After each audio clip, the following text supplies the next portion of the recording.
Sae'Von Springer is the owner and founder of Native Assets.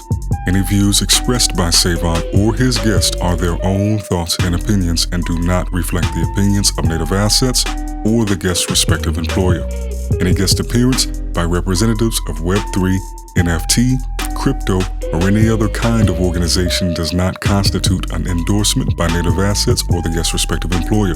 This podcast is for informational purposes only and should not be mistaken as financial advice.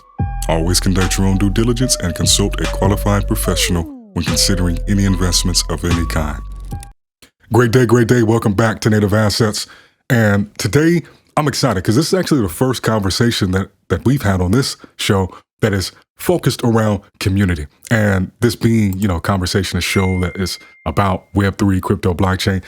It's kind of surprising that we're just now having a conversation about community, but better late than never, goddamn. And today, from Decent, the head of community, Miss Nik Bean, welcome to the show. How are you?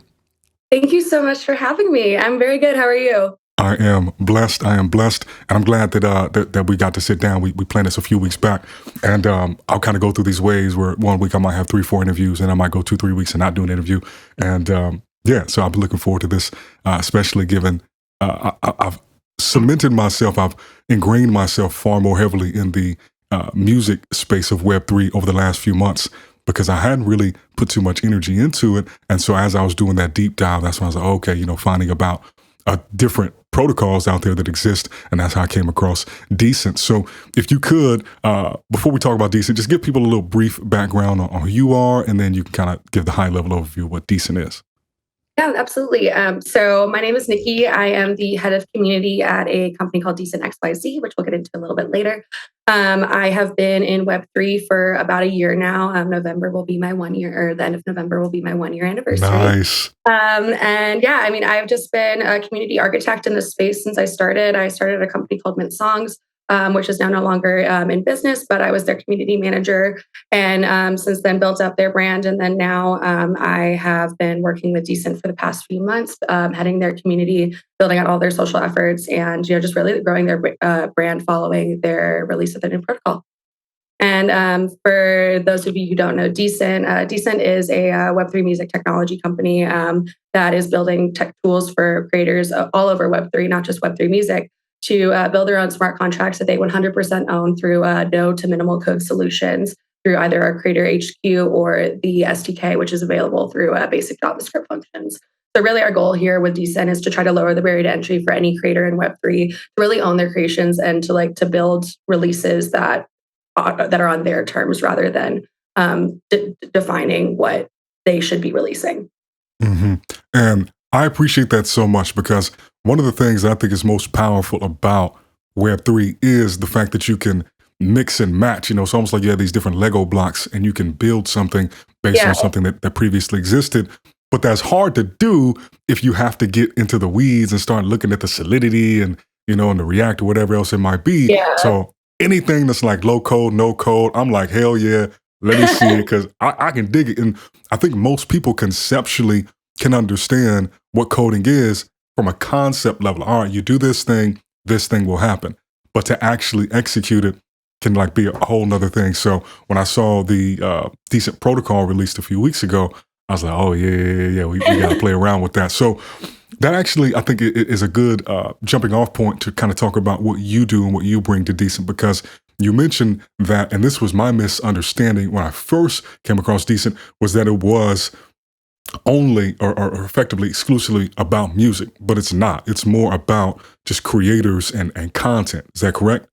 Yeah. So when Decent started, actually a year ago this month, it's our 1 year anniversary or birthday or whatever. But when Decent started, they were really focused on streaming royalties. And so partnering with some amazing artists within Web3 to figure out how they could best capture that value of royalties in a way that connected fans and the artists that were releasing the music NFTs. And since then, they've kind of been, iterating and trying to figure out different ways that we can capture value within Web3, and again, focusing on music. So we released with Amanda Francis, her song Attachment Theory with the crescendo bonding curve function that we've got going on. So capturing the value of secondary market, working on staking that we've done with Harrison First and now Chill Pill. And so really building these tools out with musicians. But through that, we've discovered that all of these tools can really be applied to anything in Web3. And so to build it out for just musicians is kind of sticking ourselves in a box. So while we are focused on music right now, and I'm always focused on music because music is everything to me. We are definitely, the technology can be applied to so many other applications across Web3 as a whole. So, it can be applied to PFP projects like we just did with Chill Pill. We added staking to their PFP collection. We're working with some other projects that, are not directly music related, but can use the technology that Decent has created to aid in their Web3 efforts. So from an actual community composition standpoint, right? I think about when most people think of Web3 communities, they probably are going to think about like Bored Ape Yacht Club or some sort of community that's around an NFT project. And that brings a whole lot of shit with it, right? Oh, yeah. But from y'all's angle, knowing that you started out with musicians, how did you navigate that field? Because I imagine a lot of those people who came in, they may not have actually had that much time on their own in this space to really get oriented. So what was that journey? How did that look? And what was really the feel in the early days of the community? Yeah. So again, so I've only been a part of the community for the past couple months or so, but it was an interesting pivot because when we were focused on, because prior to us releasing the protocol, we were like a closed platform. All of the releases were done and we were hands-on, and so it was just a really closed platform. And so our community was focused on collectors. So now we're kind of pivoting with this protocol to where we're trying to build a community of builders, creators, and so it's a little bit of a shift in terms of the kind of people that we're trying to bring in. And so, and it's also, honestly, it's a really fun pivot to do so because, I'm really focused on, at least with my role, focused on the independent creators. And so I'm, talking to artists all day. I'm like trying to find their pain points and figure out, what do you need in Web3? What tools are you trying to look for? And where are you finding your issues? And how can we address that? And so it's a really fun, seeing how different artists are approaching their releases with Decent's protocol and how they're refreshing their existing collections, because with our protocol you can actually import the contract address of an existing NFT from anywhere and add new utility to it. So they're not just limited to creating a whole new one to sell. They can add new utility to their existing one. So it's been really cool to see as people start learning more about the protocol and seeing what can be built and playing around with it and just experimenting. It's leading to a lot of really fun growth that is that I've been absolutely loving to see, the reactions from. So what is the average artist that you have this conversation with, assuming they're on their front end of their journey? They may have already had something released. What is it that is typically their pain point and the thing where they're like, hey, Nick, help me out with this. I'm trying to do that. What is that often, that situation? Are they just trying to have a song that they want to create and release it as an NFT? Or are they often trying to, plan for more longer term endeavor and hey, I need to kind of consider what I want to do down the road and I need to kind of reverse engineer that? It's honestly both. Every artist is, every release is different. And it's the cool thing about being in Web3 for, the past year, we've moved past just releasing a JPEG attached to an audio file to buy, and that's it. Yeah. Which is amazing. I'm a music collector. I have a whole wall of records in my room back there. I have CDs in my car. I love collecting music for the sake of collecting music. So not knocking on that at all. But that's kind of how we started out in the space. But now it's been super cool to see how artists are kind of rethinking the way that they can release, is like you said, with Henry, does a music NFT have to include music? There's different, what kind of utility can I offer to fans? How can I go about connecting myself to my fan base or to my community through a music NFT? So there's a lot of the conversations that I've been having recently have been, discussing the options of what the Decent protocol can do and how they can apply those tools to their career, whether it's doing a rentable NFT that'll give, their community the option to, to push that out for, a token gated access, but get that NFT back so they're not actually leaving the community. Or, a bonding curve to where, it's a limited supply that incrementally increases with the amount of demand. There's so many different ways. And so I think that's where the conversations that I've been having, whether it's an artist who's just starting out or an artist who, has had a couple ETH in sales, they're all just trying to figure out, okay, what are my options here to build? And how are these how can these help me in the future? Mm. Now, one of the things that seems like it would be the most critical or the most key in your role heading up community is doing something that makes all of these disparate people who might be in LA, might be in Denver, might be in Atlanta, might be in Miami, feel like one family, like one big unit.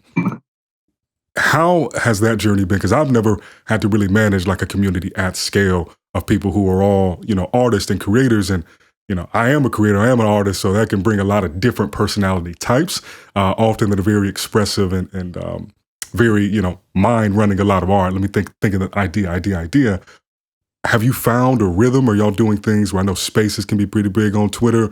How have you all kind of put your own flavor on making people feel like a more jointed, connected family? Yeah, so I love that you say family because that's how I've always approached community. When I joined in songs back a year ago, I had just barely set up a MetaMask wallet. I just barely set up a Coinbase. I did not know shit about Web3. Yeah. And so I knew, though, that and how I've always approached life just in general is I want to make the people around me feel comfortable, feel like there's no stupid questions, feel like they can come to me for anything. And so when I started building out the Men's Songs community, I approach it the same way. And I'm doing the same way with Decent too. It's, really just trying to be an open resource and, find ways to connect the ethos of the fan or the user or the creator to our mission and give that right back to them.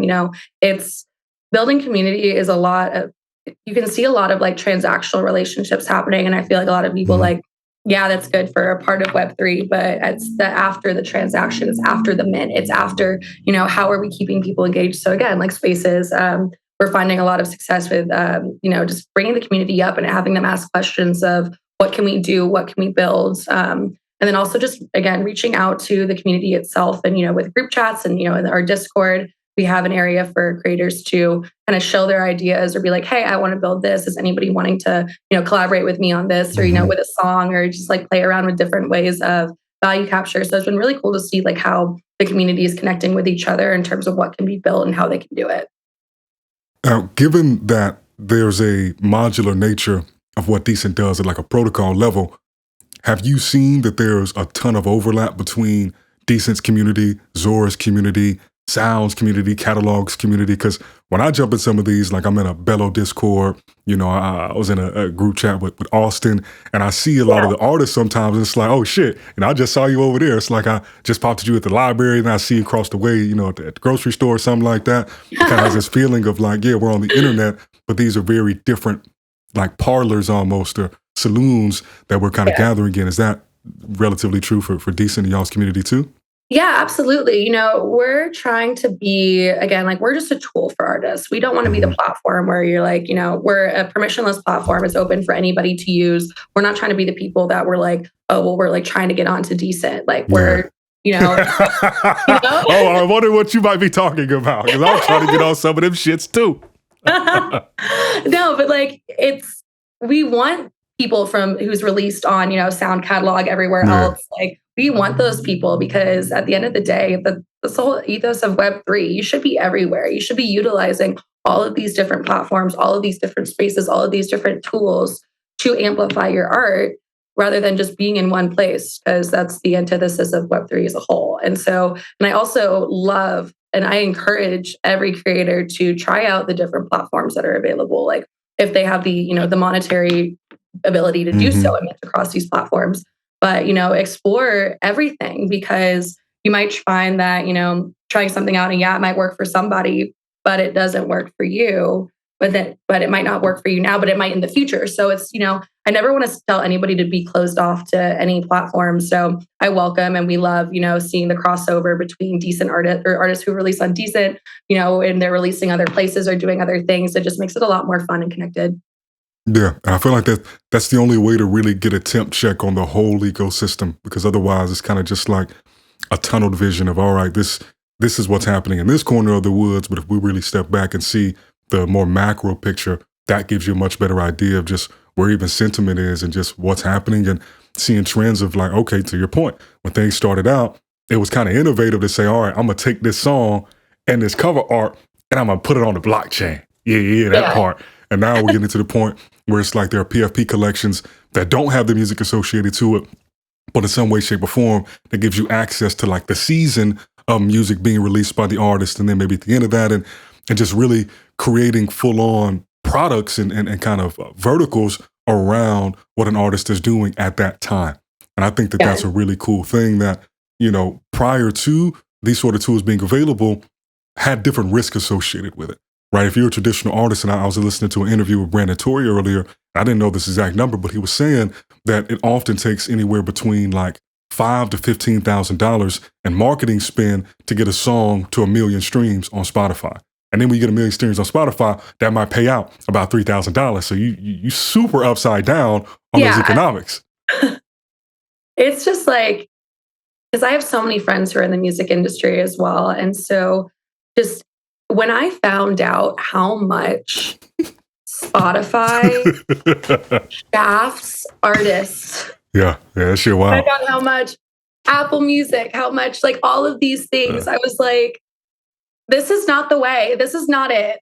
Mm-hmm. And so being able to figure out like that Web3 has so much opportunity to, again, like we talk about, 100 loyal fans versus, 1 million streams or whatever. It's very true to the fact that if you can make the same amount with just a dedicated few individuals and just putting in the time and work to connect with these people and not having to do 15K or whatever in marketing spend just to get on a playlist on Spotify.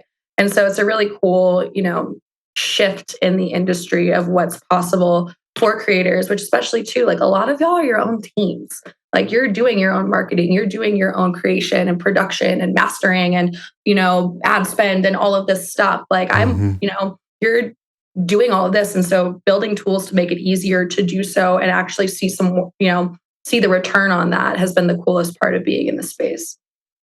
Have you seen or have you felt from the friends that you have that are in the music space, how many of them, or what's the challenge to get them to come over here and start playing in this sandbox? There's a lot, there's a lot of myths that go around about the, Web3, like a lot of, the fact that it's, the environmental aspect of it. Oh, that shit, they're yeah. like, oh yeah, this is just fake. This is not the future. This is just like pretend money and everything like that. Like there's just so many misconceptions. And so, and like I can go just rattle on like everything, why everyone's just like, no, fuck Web3. But I think that my approach has really been, they've watched me work for the past year. They've watched what has been accomplished in Web3 music. And I just keep telling them, like, look, when you're ready, I never want to force you to, to join the space if you don't feel like you have the capacity to, because it's a lot of work. And so it's not ready for, it's not right for everyone just yet, but I'm just constantly like, look, this is this person who they have this many streams on Spotify, but this song made them 3 times as much in like 2 days. Why would you not? And so it's just like showing those examples and being like, you could do this, you could do this. Like, I will teach you, I will hold your hand, I will let you know, like, I will set up a MetaMask wallet for you if you want me to. Like, I just want to see you succeed. And this is an amazing way to do so. So it's been a slow but sure process, but definitely like as the space continues to grow and people a little bit more understand a bit more about Web3 and crypto and all this kind of stuff, it's becoming a little bit more palatable, I think. And we can only just continue to make the onboarding efforts and like education efforts that much better so that more people are not as held up by the myths and more so like, okay, but what else is there in the space aside from those? Do you spend a lot of time, like if you had to measure a percentage of it, how much of your time with these community folks on the front end is just educating them? Right now, not a whole lot. I think my current strategy is really focused on the artists who are already in Web3 and showing them, what tools that we have for them to continue building. I'm really trying to, though, education is a huge part for me and for Decent as a whole too, because again, like our main goal is to lower the barrier to entry to creators getting into Web3 or who are already in Web3. And so part of that future effort is going to be, a little bit more education efforts, trying to break it down in a way that's palatable to meet people where they're at on their journey. Because talk to anybody, onboarding and education is the hardest thing in Web3 because there's so many different, which is amazing, but there's just so many different ways to go about your Web3 journey. There's so many pockets of the little Web3 internet on Twitter that or in Discord and whatever that, Web3 is just so vast and so different. It's like the internet. And so it's like having to break down some of these concepts in a way that makes sense to them. And then also just meeting them where they're at. And also financially, what are you able to, where are you at financially? What blockchain is best for you? Like it's a lot. And so trying to figure out, and I'm really working with a lot of, some of the smartest people that I know in the space that are my friends, and I'm biased and I love them and I think they're geniuses. But, working really with them to figure out how are people responding to different types of onboarding and education, and how can we kind of streamline this process so that in the future, we can make this like a palatable, easy step-by-step process for the new people who don't even know what Web3 is. I think you hit the nail on the head there. I 1,000% agree that alone, literally the onboarding is like, you get somebody right up to the side of the boat and then they're like, oh, that's too big of a step. I might fall in the ocean if I try to step over. And trying to reconcile what's the best way, because you have things like Wallet Connect that in theory should make creating a wallet really easy. But then even the understanding of, all right, what is this fee I'm paying? And what the hell is the difference between being on Ethereum and being on Polygon? And, it's something that I think a lot of people are actively exploring right now. And I think that by the time the next halving comes around, because I kind of think about the cycles in terms of halvings of just like when the halving comes around, we're going to see all these folks come back in, your homies in the music gang, going to be like, hey, Nick, matter of fact, I got this new record I'm thinking about, I just got on my deal. And, as things heat back up. No, but literally, I want it to happen. I'm ready for it. Yeah. No, be ready, because as prices go up, that's when the attention comes back over. And what I have found so invigorating and inspiring is seeing just how hard people are going right now. Because I wasn't on Twitter the last bear market. I was really kind of siloed in my own zone, and a lot of this stuff that's around right now didn't exist. And so to really see how many people are leaning in and how supportive folks are being with each other, and not just being like, oh, I gotta be the best, whatever that means, artist, highest selling, whatever it is in Web3, you see the person who might be leading the charts on one platform popping in to support, the free or the payment, or some other artist who is way on the other end of the spectrum in terms of visibility or notoriety. And it's just this super palpable feeling of paying it forward, where all people really want to do is help support and provide input and be fans of other people's music as well. Absolutely. And I think that's a beautiful thing in this space and, just in art as a whole, because that competitiveness can really creep in and ultimately can serve as a detriment. Like, sure, sometimes you get really good, diss records back and forth between artists, but in most situations, it winds up, I think, being detrimental as a whole. Yeah, for sure. And to kind of go on top of your point of just the artists supporting each other, it has been my favorite thing to watch, creators who, we have like David Lavelle, who was the first person to mint an NFT and sell it actually on Decent's new protocol. He's from Argentina. He's amazing. And it's just so cool to watch his little community of, the South American artists all support each other and, just ride or die for each other. And, seeing that little community, and then another little community of artists, like then they discover each other and then they're all supporting each other. And then it just compounds and compounds. And, I'm watching people become friends in real life. I'm watching people start collaborating just from meeting in a Twitter space. And then supporting each other and being like, oh, well, my homie just released this, go support it, go retweet it, whatever. Like, it's just it makes me so happy because it's a really collaborative environment for the most part. And, the lack of ego for a lot of people is just something that's really inspiring. And I hold on to when, there's kind of times of, the bear market and when things get a little stressful and it feels like everyone's just kind of like, at each other's neck. Was like, the future of what this could be and what we're building is what I'm going for. And so interactions like that are just, the cream of the crop for me. What would you say has been one of the most eye-opening moments for you since you've been in this space? Take that question however you want to take it.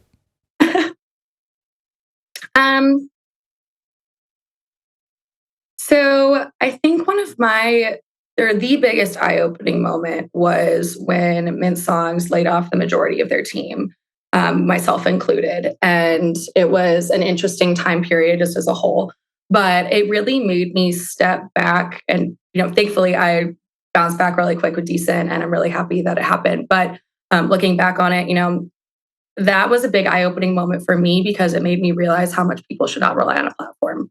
There were a lot of artists who were unable to access their contracts without some sort of back end stuff. There was a lot of things that were just kind of left in the dust and, ambiguous. And I think that it just really opened my eyes to the fact that like artists should be like focusing on doing this themselves. They should be not reliant on a platform. They should use platforms for their own personal gain, but never rely on a platform in order to, or feel like you need that for your success. There are so many other tools. There's so many other ways to do things. And while, yes, they're a supplement to your career, you should not be putting all your eggs in one basket for that because, their rug pulls happen, life happens, and just making sure that you are staying true to your artistic integrity and just making sure that your art is secure in the ways that you're releasing it. So I'm anti-platform is what that came out of. Hey, you need that on a shirt. And that'd be some fire merch from Decent. Yeah, right? Like the anti-platform platform. Uh-huh. Yeah. Hey, I'm telling you, I'll order one. Okay, so we're getting toward the end here. I want to be mindful of your time, but I like to kind of just pick people's brains, just broad strokes about the industry, the space, that sort of thing. So other than what y'all got going on at Decent, what have you been spending a large portion of your time kind of looking at or being interested in? And that can be in Web3 or that can be outside of Web3. So I am just a huge music fan in general. All of my life and my money, it just revolves around music, I swear. And so I spend a lot of my time at shows and live music and, really just trying to, I like supporting independent creators, like supporting small businesses. That's a huge, huge, huge important thing to me, whether it's a musician or a jewelry maker or anything like that. And so I really try to put my efforts, outside of Web3 into supporting people and, especially the independent ones. But then that also, that support leads into my job in Web3 because again, making these connections with these people who are putting all of their time and their life into creating art that makes them happy and seeing where, they're struggling and seeing how I can support them, whether it's, with my time, my money, whatever, that helps me aid in my job with Decent to where seeing the pain points of people in this space versus outside of the space and kind of figuring out how to address those. But yeah, I'm big on the whole just, you'll probably see me at a concert 99% of the time. I think I'm averaging like 2 a week now. Okay, all right, but what have been 3 of your favorite concerts this past year?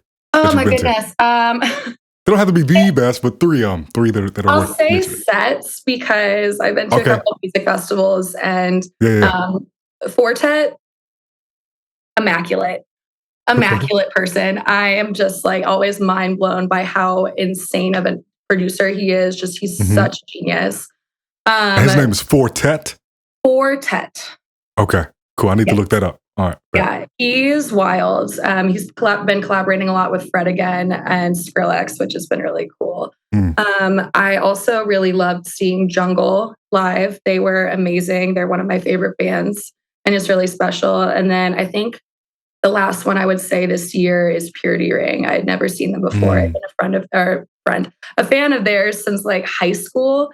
And so being able to finally see songs that I was like having my angsty teenage period live as an adult and being like, oh my gosh, I cried over a boy who I don't even remember his name to this song. And or like just like feeling the emotions. And I'm like, I didn't know anything at 18, 17 when I first listened to this and like seeing it now. So it was a really cool, like full circle moment for me. So I would say those are my 3 of this year. Hell yeah. I can go back. Have you ever been to Okeechobee Festival? I know you said you live in Florida. Have you ever been to that? That is my favorite festival. Really? I'm going to that joint in January. Or is it February? It's in March. And Okeechobee was my first music festival. Or my first camping music festival, rather. And so it will be my first camping music festival. No.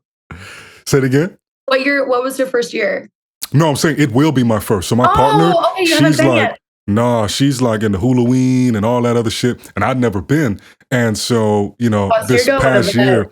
year, I was like, I got Okay. to tighten up. I got to really like get some shows under my belt. So I'm hyped So for it. you're prepared because you've got a veteran going. When I first went to Okeechobee, it was me and my two friends. None of us had been to a camping festival. Mm. And so we were just like roughing it. And it was like way to go. Like we ended up like finding some friends like that. Like I was a bartender at the time and like found some friends they worked at the bar with. And then like they helped us out. And like we were just like, trying to figure it out. And but Okie has been one of the most special festivals I've ever been to. And you're gonna have a phenomenal time.